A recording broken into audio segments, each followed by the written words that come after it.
Hi, എല്ലാവർക്കും സുഖമാണെന്ന് വിശ്വസിക്കുന്നു. എല്ലാ പ്രശ്നങ്ങളും ശരിയാകും. നിങ്ങളിത് വെറും കഥയായിട്ട് മാത്രം എടുക്കുക. ഒരു എൻ്റർടൈൻമെൻറ്റ് മാത്രമായിട്ട് കണ്ടാൽ മതി. ഒന്ന് ലൈക്ക് ചെയ്ത് കാണാൻ ശ്രമിക്കുക. കഥയുടെ തുടക്കത്തിൽ തന്നെ. എൻ്റെ പേര് അനൂപ്. ഇന്ന് പറയാൻ പോകുന്ന കഥ എൻ്റെ ജീവിതത്തിൽ സംഭവിച്ച ഒരു ഭയപ്പെടുത്തുന്ന അനുഭവമാണ്. ആ ദിവസം എനിക്ക് മുഴുവനായും വളരെ മോശം ദിവസമായിരുന്നു. ഒരു ജൂൺ മാസം. ഡേറ്റ് എനിക്ക് കറക്റ്റായിട്ട് ഓർമ്മയില്ല. ആ ദിവസം എനിക്ക് ജോലി ചെയ്യാൻ തീരെ താല്പര്യമുണ്ടായിരുന്നില്ല. കാരണം ആ ദിവസം ഞാൻ 2 തവണയെങ്കിലും ബോസിൻ്റെ വായിലിരിക്കുന്ന തെറി കേട്ടിരുന്നു. അന്നത്തെ കാലാവസ്ഥയാണെങ്കിലോ വളരെ മോശം കാലാവസ്ഥ. വൈകിട്ട് 4 മണിയായി. കാർമേഘം വന്ന് മൂടിയിട്ട് മുഴുവനായും ഇരുട്ട് വ്യാപിച്ച പോലെ. ഓഫീസിലിരുന്ന എല്ലാവരും എത്രയും പെട്ടെന്ന് വീട്ടിൽ പോകുന്ന കാര്യം മാത്രമാണ് ചിന്തിച്ചിരുന്നത്. അങ്ങനെ സമയം കുറച്ചുകൂടി കഴിഞ്ഞുപോയി. 5:30 ആകാറായി. പുറത്താണെങ്കിൽ ഇരുട്ട് കൂടി വന്നു. ഇപ്പോൾ മഴ പെയ്യുമെന്ന അവസ്ഥയിലേക്കായി. ഓരോരുത്തരായി ബോസിൻ്റെ അനുവാദത്തോടു കൂടി വീട്ടിലേക്ക് പോകാൻ തുടങ്ങി. പിന്നെ ബാക്കിയുണ്ടായിരുന്നത് 3-4 പേരാണ്. അവരുടെ വീടാണെങ്കിലോ ഓഫീസിൻ്റെ അടുത്തും. അതിൽ ഞാൻ മാത്രമായിരുന്നു ഓഫീസിൽ നിന്നും ഒരുപാട് ദൂരെ വീടുള്ളത്. ബോസിൻ്റെ മൂഡ് ശരിയല്ലാത്തതുകൊണ്ട് വീട്ടിൽ പോകുന്ന കാര്യം ചോദിക്കാനുള്ള ധൈര്യം എനിക്കപ്പോൾ ഉണ്ടായിരുന്നില്ല. ഞാൻ ക്ലോക്കിലേക്ക് സമയം നോക്കുമ്പോഴാണ് പെട്ടെന്ന് ബോസ് ക്യാബിനിൽ നിന്നും ഇറങ്ങി ഫോൺ വിളിച്ചുകൊണ്ട് വരുന്നത് കണ്ടത്. നേരെ എൻ്റെ മുന്നിൽ വന്നു. ആ ഇപ്പോൾ അയക്കാം, ഓക്കെ. അത് പറഞ്ഞിട്ട് അദ്ദേഹം ഫോൺ സൈഡിലേക്ക് മാറ്റി എന്നോട് പറഞ്ഞു, അനൂപേ, ഒരു അത്യാവശ്യ കാര്യം ചെയ്യാനുണ്ട്, ചെയ്യാൻ പറ്റുമോ? ഞാൻ എന്താ കാര്യമെന്ന് പോലും ചോദിക്കാതെ യെസ് പറഞ്ഞു. നോ ആ സമയത്ത് പറയാനുള്ളൊരു സാധ്യതയും എനിക്കുണ്ടായിരുന്നില്ല. കാരണം അദ്ദേഹം നേരത്തെ തന്നെ എന്നോട് ദേഷ്യത്തിലാണ്. പിന്നെയും ഫോണിൽ അവരോട് എന്തോ സംസാരിച്ച് എന്നോട് പറഞ്ഞു, നീ എത്രയും വേഗം ആശുപത്രിയിൽ പോയി എൻ്റെ കൂട്ടുകാരന് കുറച്ച് പൈസ കൊടുക്കണം. നീ നിൻ്റെ ബൈക്കുമായി പോവുകയാണെങ്കിൽ പെട്ടെന്നെത്തും. ഞാൻ എൻ്റെ കാറിൽ അവിടെ എത്തുക എന്ന് പറഞ്ഞാൽ നിനക്കറിയാലോ ടൗണിലെ ബ്ലോക്ക്, പ്രത്യേകിച്ച് ഈ മഴയുള്ളപ്പോൾ അവിടെ എത്താൻ ഒരുപാട് സമയമെടുക്കും. ബോസ് അത് പറഞ്ഞപ്പോൾ ഞാൻ ഓക്കെ പറഞ്ഞു. ഞാൻ പോകാമെന്ന് സമ്മതിച്ചു. കുറച്ചു കഴിഞ്ഞതും അദ്ദേഹം കുറച്ച് പൈസയുമായി ഒരു കവറിലിട്ട് എൻ്റെ അടുത്തേക്ക് വന്നു. അതിൻ്റെ കൂടെ പൈസ കൊടുക്കേണ്ട ആളുടെ പേരും ഫോൺ നമ്പറും വാർഡ് നമ്പറും എഴുതിയിരുന്നു. അതെല്ലാം വാങ്ങി ഉടനെ തന്നെ ഞാൻ ഓഫീസിൽ നിന്നും പുറത്തിറങ്ങി നേരെ പാർക്കിങ്ങിലേക്ക് പോയി. ആകാശത്ത് കാർമേഘങ്ങൾ ഉരുണ്ടുകൂടി നല്ല ഇരുട്ടുണ്ടായിരുന്നു. ചെറുതായി മഴത്തുള്ളികൾ വീണു തുടങ്ങിയിരുന്നു. എപ്പോൾ വേണമെങ്കിലും ശക്തമായ മഴ പെയ്യാം. ഞാൻ എൻ്റെ ബാഗ് ഷർട്ടിൻ്റെ ഉള്ളിലൂടെ വയറിൻ്റെ ഭാഗത്തേക്ക് കയറ്റി വെച്ചു. ബൈക്കിൻ്റെ കിക്കർ അടിക്കാൻ തുടങ്ങി. പക്ഷേ ബൈക്ക് സ്റ്റാർട്ടാകുന്നില്ല. ആശുപത്രിയിലേക്കാണെങ്കിൽ എൻ്റെ ഓഫീസിൽ നിന്നും ഒരു 30-40 മിനിറ്റ് ദൂരമുണ്ട്. ആശുപത്രിയിലെത്തി പൈസ കൊടുത്തിട്ട് ഞാൻ തിരിച്ച് വീട്ടിലെത്തുമ്പോൾ ഒരുപാട് വൈകും. കാരണം ആശുപത്രി ഓഫീസിൽ നിന്നും ഒരു വശത്താണെങ്കിൽ അതിൻ്റെ നേരെ എതിർവശത്തുള്ള സ്ഥലത്താണ് എൻ്റെ വീട്. ഞാനാണെങ്കിൽ ബൈക്കിൻ്റെ കിക്കർ അടിച്ചുകൊണ്ടേയിരുന്നു. എന്ത് ചെയ്താലും സ്റ്റാർട്ടാകുന്നില്ല. 10 മിനിറ്റോളം അങ്ങനെ തന്നെ വേസ്റ്റായി. പിന്നെയും കുറച്ചു നേരം അങ്ങനെ ശ്രമിച്ചപ്പോൾ ബൈക്ക് സ്റ്റാർട്ടായി. ഞാൻ അതിവേഗം തന്നെ യാത്ര തിരിച്ചു. ഇടി മുഴങ്ങുന്നുണ്ടായിരുന്നു. വൈകുന്നേരം 6 മണിയായി. ഞാനൊരു 30-35 മിനിറ്റ് കൊണ്ട് ട്രാഫിക് എല്ലാം കഴിഞ്ഞ് ആശുപത്രിയുടെ അടുത്തെത്തി.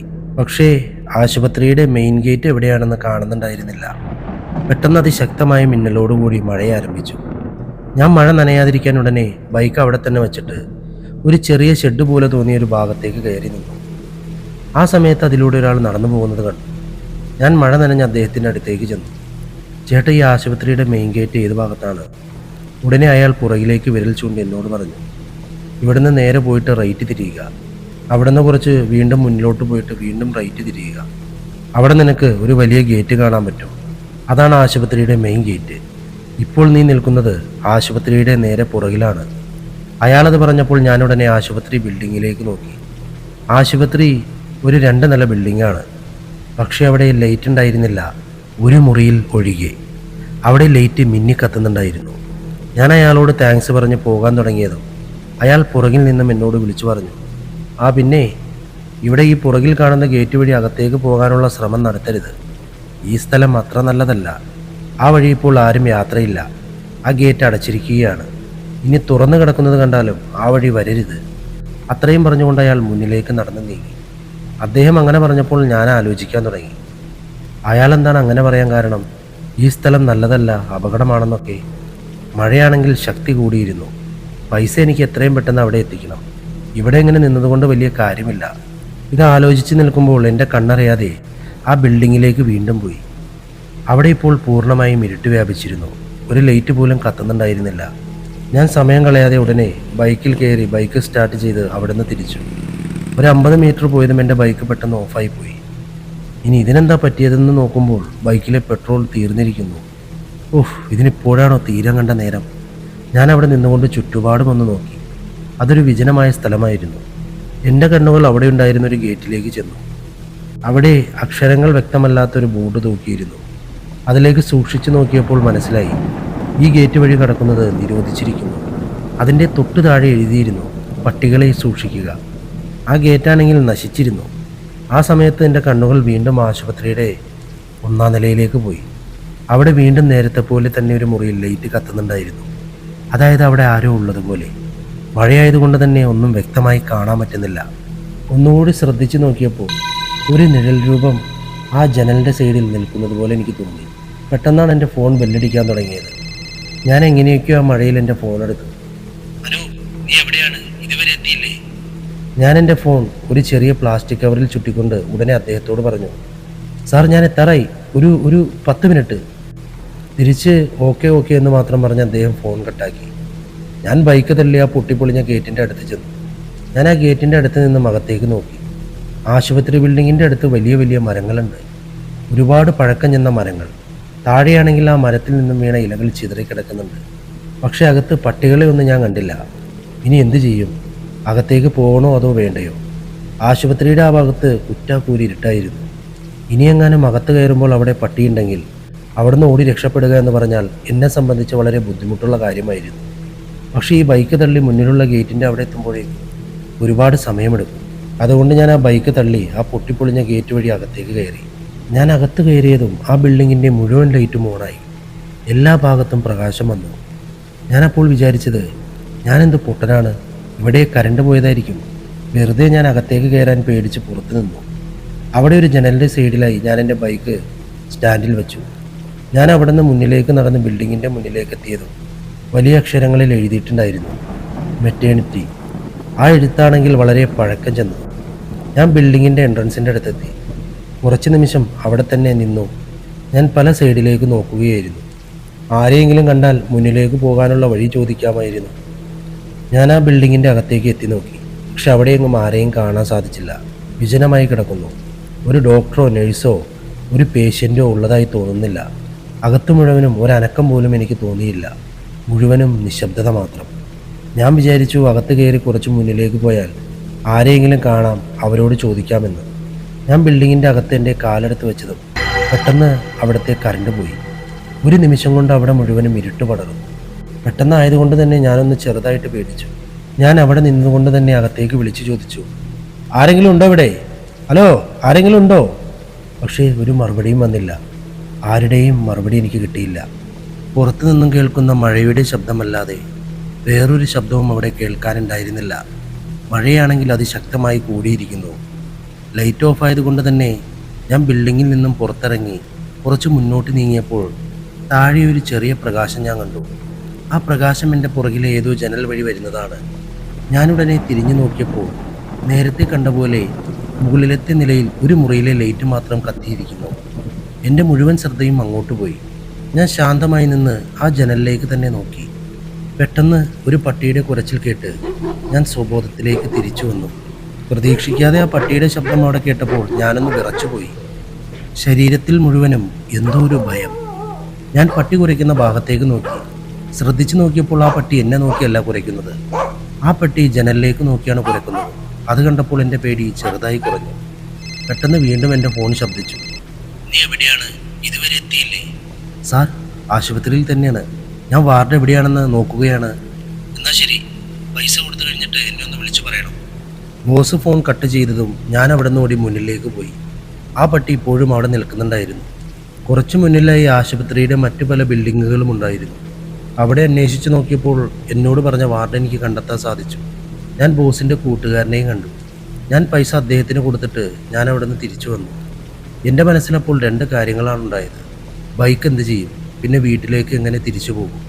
ഞാൻ ആശുപത്രിയുടെ ക്യാൻറ്റീനിലിരുന്ന് ഒരു ചൂട് ചായ കുടിക്കുമ്പോഴാണ് ബോസ് പൈസ കൊടുത്തിട്ട് എന്നെ വിളിക്കാൻ പറഞ്ഞ കാര്യം ഓർമ്മ വന്നത്. ഞാൻ ഫോൺ എടുക്കാൻ പോക്കറ്റിലേക്ക് കൈയിട്ടപ്പോൾ ഫോൺ അവിടെ കാണുന്നില്ല.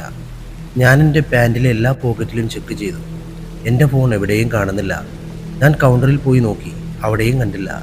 ഞാൻ ഫോൺ എവിടെയാണ് വച്ചതെന്ന് എനിക്കൊരു ഓർമ്മ കിട്ടുന്നില്ല. എനിക്ക് ആ സമയത്ത് എന്നോട് തന്നെ ദേഷ്യം തോന്നി. ഇന്നത്തെ എൻ്റെ ദിവസം നശിച്ചൊരു ദിവസം. തുടക്കം മുതലേ പ്രശ്നങ്ങൾ മാത്രമാണ്.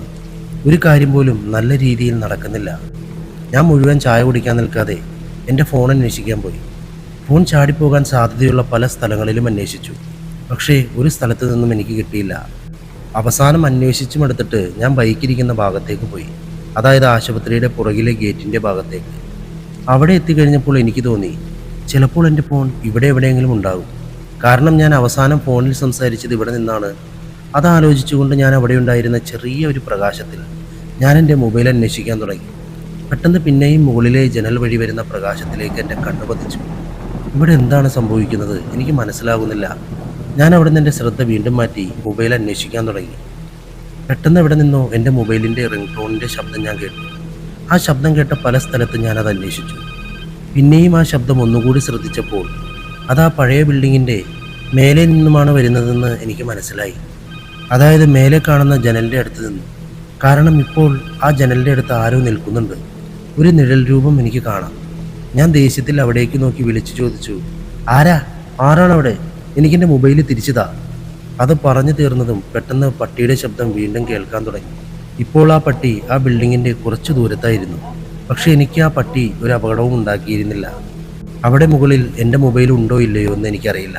പക്ഷെ ഒരു കാര്യം ഉറപ്പായിരുന്നു, മൊബൈലിൻ്റെ റിംഗ് ടോൺ കേട്ടത് ആ ജനലിൻ്റെ അടുത്ത് നിന്നാണ്. പെട്ടെന്ന് ആ നിഴൽ രൂപം പുറകിലേക്ക് പോകുന്നത് കണ്ടു. അതോടുകൂടി ആ പട്ടിയും ശാന്തമായി. ഞാൻ ഓടിച്ചെന്ന് ബിൽഡിങ്ങിൻ്റെ എൻട്രൻസിൻ്റെ അടുത്തേക്ക് ചെന്നു. ഞാൻ അകത്തേക്ക് കാലെടുത്ത് വെച്ചതും പെട്ടെന്ന് അവിടെയുള്ള ലൈറ്റെല്ലാം ഓണായി. എനിക്ക് തോന്നി, വളരെ നന്നായി, എന്തായാലും ലൈറ്റ് ഓൺ ആയല്ലോ. ഇപ്പോൾ എനിക്ക് അയാളെ വളരെ സിമ്പിളായിട്ട് കണ്ടുപിടിക്കാൻ പറ്റും. പിന്നെ ഞാൻ അവിടെ നിന്ന് അതിവേഗം ഓടി മുകളിലെ നിലയിലേക്ക് കയറി. മുകളിൽ ചെന്ന് കയറിയതും എൻ്റെ മുന്നിൽ ഒരു വലിയ കോറിഡോറായിരുന്നു. വിജനമായി ശാന്തമായി കിടക്കുന്നു. ഞാൻ അത്ഭുതപ്പെട്ടു പോയി. മെറ്റേണിറ്റി വാർഡായിട്ട് പോലും എന്തുകൊണ്ടാണ് ഒരാൾ പോലും കാണാത്തത്? ഞാൻ 2-3 അടി മുന്നോട്ട് നീങ്ങിയതും ആരോ കരയുന്ന ശബ്ദം കേട്ടു. ഞാൻ ശ്രദ്ധിച്ചു നോക്കിയപ്പോൾ അവിടെ ഒരു സ്ത്രീ വാതിലിനോട് ചേർന്നിരിക്കുന്നുണ്ടായിരുന്നു. അവർ അവരുടെ വയറ് പിടിച്ച് കരയുകയാണ്. അവർ പ്രഗ്നൻ്റ് ആയിരുന്നു. ആ സ്ത്രീ എൻ്റെ അടുത്ത് നിന്നും കുറച്ച് ദൂരെയാണ്. അതായത് ഞാൻ കോറിഡോറിൻ്റെ ഒരറ്റത്തും അവർ നേരെ എതിർവശത്തുമുള്ള മറ്റേ അറ്റത്തുമായിരുന്നു. അത് കണ്ടപ്പോൾ എൻ്റെ മനസ്സിന് എന്തോ ഒരു വിഷമം പോലെ. ലൈറ്റാണെങ്കിൽ ഇടയ്ക്കിടയ്ക്ക് മിന്നുന്നുണ്ട്. ആശുപത്രിയായിട്ടും വേറെ ആരെയും കാണുന്നില്ല. പെട്ടെന്ന് ഞാൻ വിചാരിച്ചു, ഇനി ശരിക്കും ഈ സ്ത്രീക്ക് ആരുടെയെങ്കിലും സഹായം വേണമെങ്കിലോ? ഞാനവിടെ സൈഡിൽ വെച്ചിരുന്ന വീൽ ചെയർ എടുത്ത് ആ സ്ത്രീയുടെ അടുത്തേക്ക് പോകാൻ തുടങ്ങി. ഞാൻ അവരുടെ അടുത്തെത്തിയിട്ടും ആ സ്ത്രീ അവരുടെ വയറിൽ പിടിച്ച് കരഞ്ഞുകൊണ്ടിരിക്കുകയാണ്. ഞാൻ വീൽ ചെയർ ആ സ്ത്രീയുടെ മുന്നിൽ കൊണ്ടു നിർത്തി അവരെ എടുക്കാൻ വേണ്ടി എൻ്റെ കൈ നീട്ടി. അപ്പോൾ തന്നെ അവിടുത്തെ ലൈറ്റ് മുഴുവനും ഓഫായി. ലൈറ്റ് ഓഫായതോടുകൂടി ആ സ്ത്രീയുടെ കരച്ചിലിൻ്റെ ശബ്ദവും നിന്നു. അത്രയും ആയപ്പോഴേക്കും എൻ്റെ ഹൃദയമിടിപ്പ് വർദ്ധിച്ചു. വീണ്ടും ലൈറ്റ് മിന്നിക്കത്താൻ തുടങ്ങി. ആ ചെറിയ വെട്ടത്തിൽ ഞാൻ നോക്കുമ്പോൾ എൻ്റെ മുന്നിൽ ആരെയും കാണാനില്ല. ഞാൻ ഭയന്ന് വിയർക്കാൻ തുടങ്ങി. ശരീരം മുഴുവനും ഒരു വിറയൽ കയറി. ഇതെല്ലാം ഒരു തോന്നൽ പോലെയാണ് എനിക്ക് അനുഭവപ്പെട്ടത്. ഹൃദയത്തിൻ്റെ താളം എൻ്റെ ചെവിയിൽ കേൾക്കാം. ഞാൻ അടുത്ത നിമിഷം തന്നെ അവിടെ നിൽക്കാതെ തിരിച്ചാ മിന്നിക്കത്തുന്ന ബൾബിൻ്റെ പ്രകാശത്തിൽ കോണിപ്പടി ലക്ഷ്യമാക്കി ഓടുമ്പോൾ 2-3 മുറി കഴിഞ്ഞതും പെട്ടെന്ന് ആ കോണിപ്പടിയുടെ മുന്നിൽ ഒരു സ്ത്രീ രൂപം നിൽക്കുന്നത് പോലെ എനിക്ക് തോന്നി. ഞാൻ ഓട്ടം അവിടെ നിർത്തി. അത് കണ്ടതോടുകൂടി എൻ്റെ തൊണ്ട വറ്റി വരണ്ടു. പിന്നെ പെട്ടെന്ന് ലൈറ്റ് ഓണായി. ആ സ്ത്രീ എൻ്റെ അടുത്ത് നിന്നും കുറച്ചു ദൂരം മുന്നിലായിരുന്നു. ആ സ്ത്രീയുടെ മുഖം അവരുടെ മുടി കൊണ്ട് മറഞ്ഞിരിക്കുന്നു. തലയാണെങ്കിൽ താഴോട്ട് താഴ്ത്തിയിരിക്കുന്നു. കയ്യും കാലുകളും കറുത്ത നിറമായിരുന്നു. ആ രൂപം കണ്ടെൻ്റെ ശരീരം നിശ്ചലമായി പോയി. ഞാൻ എങ്ങനെയെങ്കിലും അവരെ മറികടന്ന് പോകാനുള്ള ധൈര്യം സംഭരിക്കാൻ തുടങ്ങി. അപ്പോൾ ആ സ്ത്രീ വീണ്ടും പൊട്ടിക്കരയാൻ തുടങ്ങി. ആ കരയുന്ന ശബ്ദം കേട്ടതും എനിക്ക് അവരെ മറികടന്ന് പോകാനുള്ള ധൈര്യമില്ലാതെയായി. ഞാൻ ഭയന്ന് വിറച്ച് അവരോട് ചോദിച്ചു, നീ ആരാണ്? ഇവിടെ എന്താ സംഭവിക്കുന്നത്? നോക്ക്, നിങ്ങളെന്നെ പേടിപ്പിക്കുകയല്ലേ? ആ സ്ത്രീ പിന്നെയും കരഞ്ഞുകൊണ്ടേയിരുന്നു. ആ സമയത്ത് എവിടെ നിന്നോ എന്തോ ചീഞ്ഞ ദുർഗന്ധം വരാൻ തുടങ്ങി. എനിക്ക് മനസ്സിലായി തുടങ്ങി എൻ്റെ ജീവൻ ഇവിടെ നിന്നാൽ ആപത്താണെന്ന്. അപ്പോഴാണ് ആ സ്ത്രീയുടെ വയറിൽ നിന്നും രക്തമൊലിച്ചു വരുന്നത് കാണുന്നത്. ശ്രദ്ധിച്ചു നോക്കിയപ്പോൾ ആ സ്ത്രീ അവരുടെ വയറിൽ മാന്തുകയാണ്. എനിക്കതൊക്കെ കണ്ടിട്ട് ഭ്രാന്ത് പിടിച്ച പോലെയായി. എന്താണ് ഈ സ്ത്രീ കാണിച്ചു കൊണ്ടിരിക്കുന്നത്? മെല്ലെ മെല്ലെ ആ സ്ത്രീയുടെ വയറിൽ നിന്നും ഒരുപാട് രക്തം തെറിച്ച് പുറത്തേക്ക് വരാൻ തുടങ്ങി. എനിക്കത് കണ്ടിട്ട് ഛർദ്ദിക്കാൻ വന്നു. തല കറങ്ങുന്നു. അതുകൊണ്ട് ഞാൻ ചുമരിനോട് ചേർന്ന് നിന്നു. പെട്ടെന്ന് ആ സ്ത്രീ കരച്ചിൽ നിർത്തി. കരച്ചിൽ നിർത്തിയതും അവർ ഭീകരമായി അലറാൻ തുടങ്ങി. ആ അലർച്ചയുടെ കൂടെ ആ സ്ത്രീയുടെ വയറിൽ നിന്നും എന്തോ ഒരു വസ്തു താഴേക്ക് വീണു. അത് കണ്ട് എൻ്റെ സകല നിയന്ത്രണവും വിട്ടു. എൻ്റെ കൈകാലുകളുടെ വിറയൽ ഒരുപാട് കൂടി. അവിടെ നിന്ന് ഒരടി മുന്നോട്ട് വയ്ക്കാൻ എന്നെക്കൊണ്ട് പറ്റുന്നുണ്ടായിരുന്നില്ല. ആ ദുർഗന്ധമാണെങ്കിൽ കൂടുതലായിട്ട് വരാൻ തുടങ്ങി.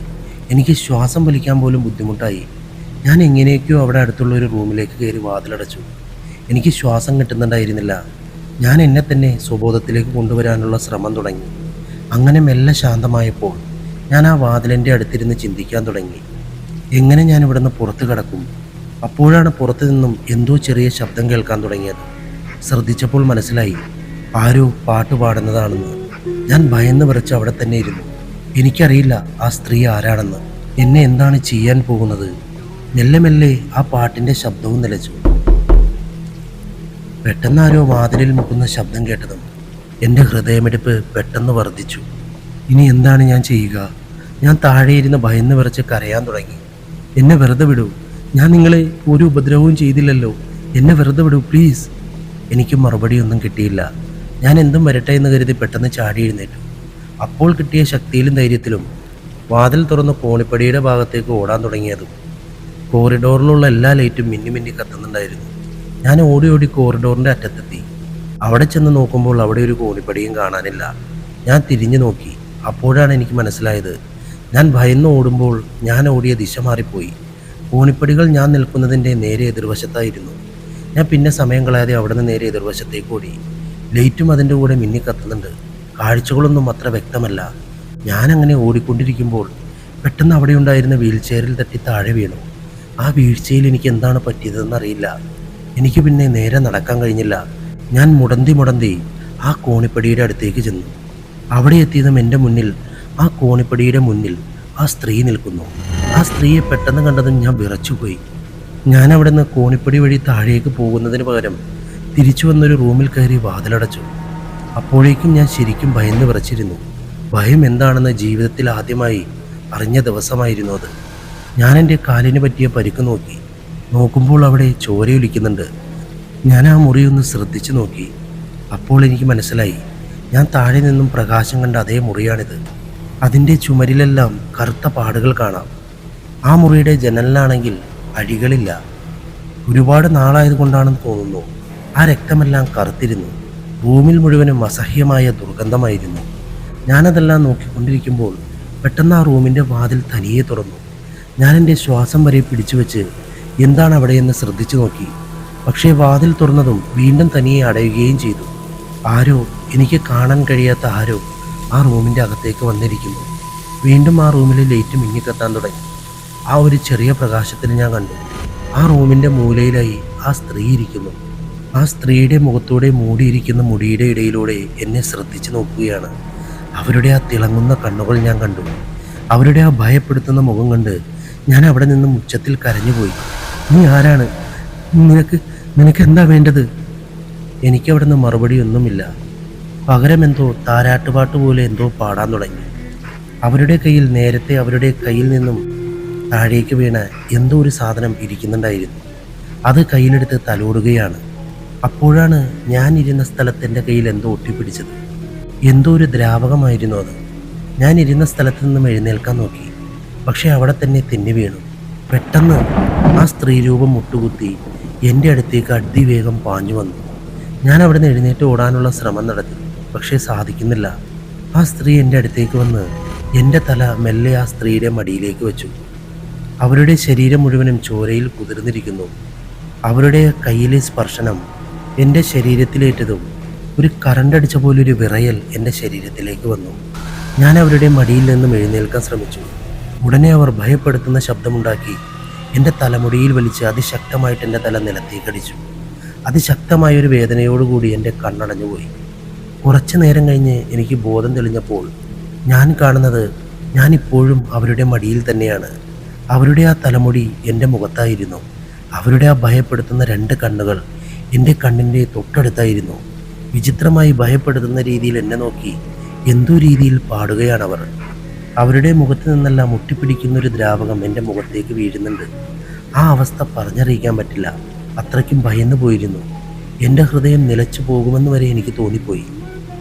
പുറത്തെവിടെ നിന്നോ ആ പട്ടിയുടെ കുരച്ചിൽ എൻ്റെ കാതുകളിൽ കേൾക്കാം. ആ സ്ത്രീ രക്തം കലർന്ന അവരുടെ കൈകൊണ്ട് എൻ്റെ തലയും മുടിയും തടവുകയാണ്. അതെല്ലാം എൻ്റെ ചിന്തകൾക്കും അപ്പുറമായിരുന്നു. അപ്പോൾ എനിക്ക് ജീവനുണ്ടെന്നേ ഉള്ളൂ, ഒന്ന് അനങ്ങാൻ പോലും സാധിച്ചില്ല. പിന്നെയും എൻ്റെ കണ്ണടഞ്ഞു. കുറച്ചു കഴിഞ്ഞ് ബോധം വന്നപ്പോൾ ഇപ്രാവശ്യം ഞാൻ ആ സ്ത്രീയുടെ മടിയിലല്ലായിരുന്നു. അവരാ മുറിയിലെ തന്നെ ഒരു മൂലയിൽ ശാന്തമായി എന്നെ നോക്കി നിൽക്കുകയാണ്. ആ റൂമിൻ്റെ അകത്തേക്ക് ചെറുതായി പ്രകാശം വരുന്നുണ്ടായിരുന്നു.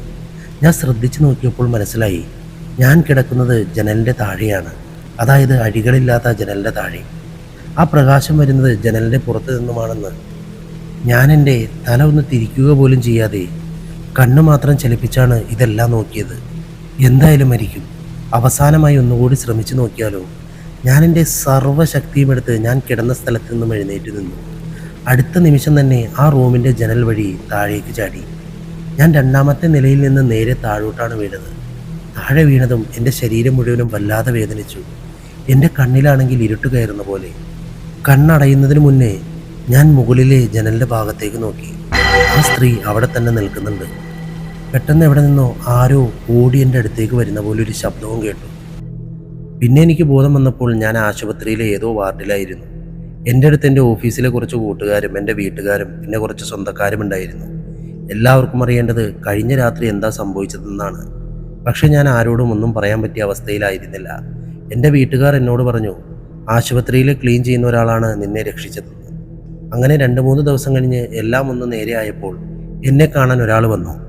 അയാൾ ഞാനൊന്ന് സുഖപ്പെടാൻ വേണ്ടി കാത്തിരിക്കുകയായിരുന്നു. അദ്ദേഹം എൻ്റെ അടുത്ത് വന്നിരുന്ന് വളരെ ശാന്തമായി എന്നോട് പറഞ്ഞു, നിനക്കവിടെ എന്താ സംഭവിച്ചതെന്ന് എനിക്കറിയാം. എൻ്റെ മുഖത്തുള്ള മുറിഞ്ഞ പാടുണ്ടല്ലോ, അതെനിക്ക് അവിടെ നിന്ന് കിട്ടിയതാണ്. നീ ആരോടെങ്കിലും ഇതൊക്കെ പറഞ്ഞാൽ ആരും നീ പറയുന്നത് വിശ്വസിക്കില്ല. നീ ഇപ്പോൾ വിചാരിക്കുന്നുണ്ടാവും അവിടെ നിനക്ക് എന്താ സംഭവിച്ചതെന്ന്. ആ സ്ത്രീ ആരാണ്?